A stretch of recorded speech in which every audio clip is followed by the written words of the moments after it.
May hawak na ang COMELEC na mga signature form na nagsusulong ng charter change. Paalala naman ng isang retiradong Chief Justice, minor revisions lang ang maaaring gawin sa saligang batas sa pamamagitan ng People's Initiative. May unang balita sina Maki Pulido at Sandra Aguinaldo.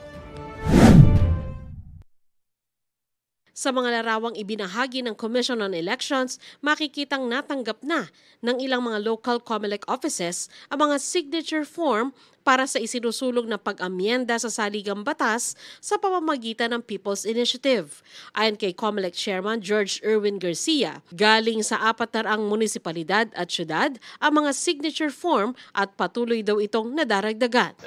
Kasama dito ang District 3 sa syudad ng Maynila, gayon din ang District 3 ng Quezon City at ang mga COMELEC office sa Pangasinan. Sinimulan na rin ang pagbibilang para makita kung nakamit ang kinakailangang bilang ng mga pirma na 3% ng rehistradong botante sa isang distrito.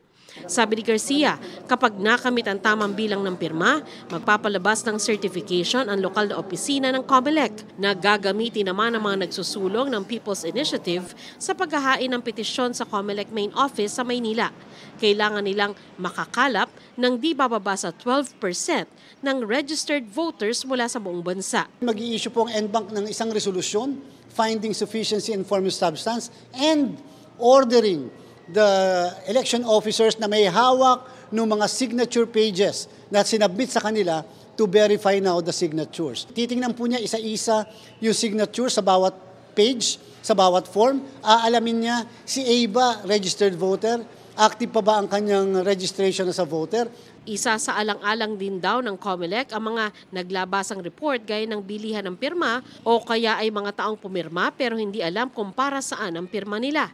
May paraan din daw naman para mabawi ang inyong pirma. Wala pong makakapagbawal din sa isang tao na magsasabi na hindi ko naman naintindihan yung pinirmahan ko so pinabawi ko yung pirmang yan. So yung local COMELEC namin will just take note, binawi yung pirma. Pwede po yung patanggal mismo ng local COMELEC. Sa ating pong ordinaryong buhay, hindi ka rin basta pumipirma ng kahit na nang hindi mo naman naintindihan yung pinipirmahan mo. Sa ngayon, wala pa raw natatanggap na formal na petisyon o reklamo ang COMELEC. Pero kung meron, aaksyonan daw nila ito agad. Itinanggi naman ng COMELEC spokesperson na may nilaang karagdagang 12 billion pesos ngayong taon para sa charter change. Kung titignan niyo po yung 2024 Government Appropriations Act, na ilagay po yung karagdagang pondo dun sa conduct and supervision of elections, plebiscite, referenda at iba pa. So ito po ang tinitignan namin ay pondong binigay sa amin patungkol sa 2025 elections. At yun po yung ginagawa ng COMELEC ngayon, ang maghanda para sa 2025 elections. Sabi rin ng Budget Department, hindi lang para sa charter change ang budget, kundi pwede rin gamitin sa iba pang aktibidad ng COMELEC, gaya ng paghahanda para sa national at local elections. Sa mga nagtutulak ng People's Initiative, may paalala si retired Chief Justice Artemio Panganiban.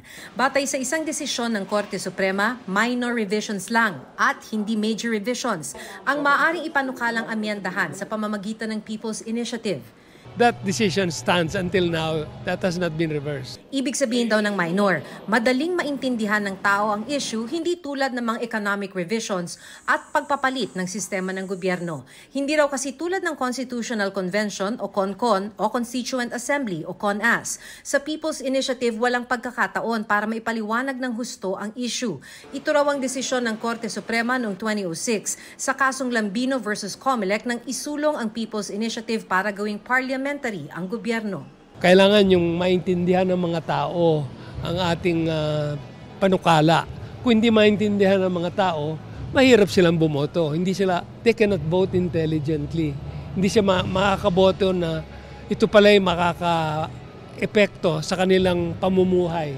Dahil People's Initiative, sabi ni Panganiban, dapat taong bayan ang nasa likod nito, hindi mga politiko o taong gobyerno. Para hindi pagdudahan ng motibo, sabi ni dating Senador Richard Gordon na miyembro ng 1971 Constitutional Convention, dapat magsabi ng totoo ang mga nasa likod nito. They have to be forthright. Kasi pag binago mo ang Constitution at lumabas yan na merong hidden agenda, talagang hindi makakalusot sa tao yan. Ito ang unang balita, Maki Pulido, Sandra Aguinaldo para sa GMA Integrated News. Mga kapuso, para una ka sa mga balita, mag-subscribe sa GMA Integrated News sa YouTube. Sa mga kapuso abroad, subaybayan niyo po kami sa GMA Pinoy TV at sa www.gmanews.tv.